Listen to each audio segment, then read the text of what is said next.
Tim Murtagh, huge congratulations. You've, in rather odd circumstances this afternoon with no play, you've just led the side to promotion to Division 1. Huge congratulations. Thank you. It was, obviously our goal at the start of the season to get up out this division and back into Division 1. It's been a few years now, but we're finally there, and I think it's a mixture of relief and elation that we've done it, and it's always a sort of tired feeling towards the end of the season, and to do it today without actually having to go onto the pitch was probably a bonus as well, to be fair. At the ripe old age of 41, Tim, how does this rank in your career of highlights? Saying last night over dinner, I was pretty nervy yesterday. I certainly didn't expect us to get 400. That's no slight on our batters, but just the state of the wicket, and I thought that was as far away a possibility of us getting the points needed to go up as there was. I always thought that we'd have to come out and bowl them out again and win the game that way, because we sort of couldn't rely on Sussex doing us a favour. Glamorgan had played nicely the last couple of weeks, so to get closer to 400, and then suddenly there was a bit of panic stations and a bit of nerves because we literally knew it was all on that last batting point. So I was pretty nervous yesterday, but thankfully the boys got us there. Got the job done, which is great to see. Tim, you've been a huge part of Middlesex's seam attack for the last 15 years. Slightly overshadowed this year, which is rare, by Toby RolandJones. Highest career haul in a season for himself. How important has Toby been, and how great has it been playing alongside him this year? He's been magnificent. I said it last year to Kev on a number of occasions. He's the kind of glue that holds us together as a team, and we're not as strong and as competitive a team when he's not playing, and we've had to go through some long periods without him. So to have him fully fit this year, bowl as well as he has done, add the energy that he does in the field, and his batting as well, and just his calmness around the squad and the dressing room as well.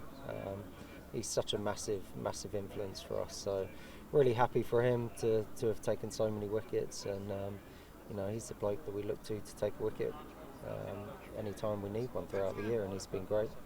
It's great to see the side do so well this year with a little bit of injury concern over some of the players. Obviously Blake Cullen picked up an injury very early on this season. Blake, of course, been featuring over the last couple of years, played no part in this year.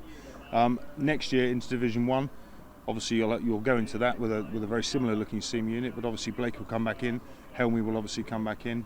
Bodes well. Yeah, it does. I think both of those two add a bit of variety to our attack. They're tall and they get a bit of extra bounce that perhaps the rest of us don't. So it's important that we have one or two of those fit throughout the whole year to call upon. It's obviously great for Helmy that he's been picked up, been picked to play for England in Pakistan, and hopefully he gets a game out there in the last couple of games. But he's been a massive part of this promotion push as well. The way he bowled early season, that's the kind of Helmy we know. That we can get those kind of performances from him. So yeah, he'll be a big player for us next year, and as you say, it'd be great to have Blake back, hopefully injury free as well. Looking at this side overall, Tim, as skipper, what do you make of the makeup of it? I mean, the addition of Peter Milan has added an enormous amount of stability to that top middle order. The side to me looks pretty well balanced. Rocky and Robson up front, really solid, experienced opening partnership, bags of runs throughout the top order with the quality of that seam unit I talked about. Yeah, I think we've got a good mix now. I think we've got, as you say, the older guys. It was great to have Pete for the first few games of the year, Pete Hanscom. He's been a big part of this, so we missed him the second half of the year, but what he's done behind the scenes in the last 2 or 3 years has been pretty integral to what's happened this week. So yeah, you're right. I think that mixture of those guys at the top of the order, guys like Max Holden, John Simpson having the season of his life really, and then the bowlers all chipping in at different times has been, I think, the difference between us winning 3-4 games or whatever it is that we might have done in the past to winning enough games to take us up this year. Tim, it's a day to celebrate with the team, but I just want to ask a quick question about your good self. I think I'm right in saying this is the end of your contract with the club this year. Have you had any conversations with Mr. Coleman as to what the future holds for you? I have, a couple of days ago, and he, I don't know if I can say it, but basically said, yeah, we'd like you back for next year. So You know, I've always said I want to keep playing as long as I can, and as long as I'm enjoying it, and as long as the club are enjoying it. But you know, that's not for now. We'll sit down in the next couple of weeks and work that all out. But yeah, we're just going to soak up today and enjoy what we've achieved this year.